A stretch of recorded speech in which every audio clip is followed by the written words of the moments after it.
Train से सफर करते हैं तो आपके लिए बड़ी खबर है। अब ट्रेन टिकट बुक करना आसान हो गया है। आईआरसीटीसी, एनपीसीआई और को-रोवर ने ग्लोबल फिनटेक फेस्ट 2024 में यूपीआई के लिए conversational voice payment service launch की है।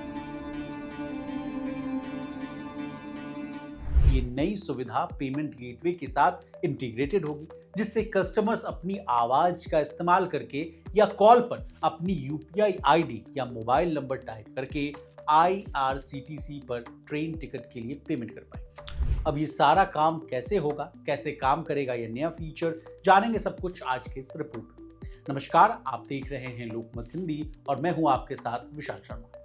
सबसे पहले नए फीचर से कहानी की शुरुआत करते हैं। जब किसी मोबाइल नंबर से फोन किया जाएगा टिकट बुक करने के लिए, तो conversational voice payment system automatically उस मोबाइल नंबर से संबंधित यूपीआई आईडी प्राप्त कर लेगा और कस्टमर के डिफॉल्ट यूपीआई ऐप के माध्यम से पेमेंट रिक्वेस्ट शुरू कर देगा, जिससे आसानी से रेल टिकट जो है बुक हो जाएगा। बता दें, आसान और फ्लेक्सिबल पेमेंट एक्सपीरियंस सुनिश्चित करने के लिए यह फीचर यूजर को ट्रांजैक्शन टाइम लिमिट के भीतर अपना मोबाइल नंबर या यूपीआई आईडी अपडेट करने की भी सुविधा देगा।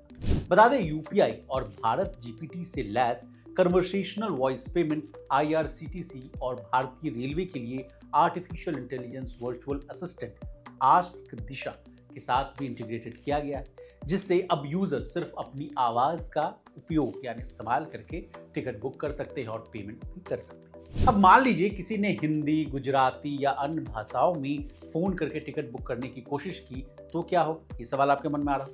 तो बता दें, ये तकनीक जो है यूपीआई का इस्तेमाल करके व्यापारी यानी जो बिजनेसमैन है उनको भुगतान करने वाला पहला कन्वर्सेशनल वॉइस पेमेंट सिस्टम है। ये सिस्टम न केवल भाषा संबंधित परेशानियों को दूर करता है, बल्कि ट्रांजैक्शन को पहले की तुलना में तेज और ज्यादा सुलभ यानी सरल बनाता है। ये सिस्टम को-रोवर के वॉइस इनेबल भारत जीपीटी के साथ स्मूथ और सुरक्षित ट्रांजैक्शन प्रोसेस सुनिश्चित करने के लिए पेमेंट गेटवे के एपीआई का इस्तेमाल करेगा। बता दें, ये सिस्टम अलग अलग भाषाओं में इनपुट का सपोर्ट करता है, जिसका मतलब ये है कि सिस्टम हिंदी, गुजराती और अन्य भाषाओं में भी काम कर सकता है। बता दें, एनपीसीआई ने इस फीचर को इनोवेशन ड्रिवन के रूप में पेश किया है। ये फीचर यूजर्स को credit card, debit card, net banking और वॉलेट जैसे अलग अलग पेमेंट ऑप्शन चुनने का सुविधा भी देता है, यानी यूपीआई से काम न चलने पर आप इन पेमेंट ऑप्शन से पेमेंट कर सकते हैं।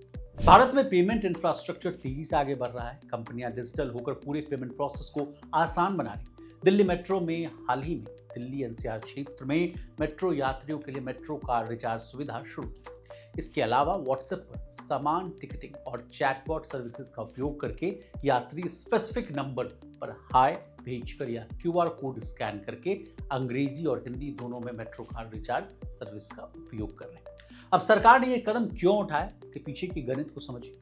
आईआरसीटीसी की वेबसाइट पर 3 करोड़ यूजर्स और 9 लाख टिकट ऑनलाइन रोजाना बुक किए जाते हैं, जिसमें एजेंट बुकिंग और यात्रियों के द्वारा होने वाली बुकिंग जो है वो शामिल होती है। इसके अलावा हर दिन 2 करोड़ से अधिक यात्री ट्रेन में यात्रा करते हैं, इसलिए टिकट बुकिंग को आम आदमी के लिए सरल और सुगम बनाने के लिए ये कदम उठाया गया।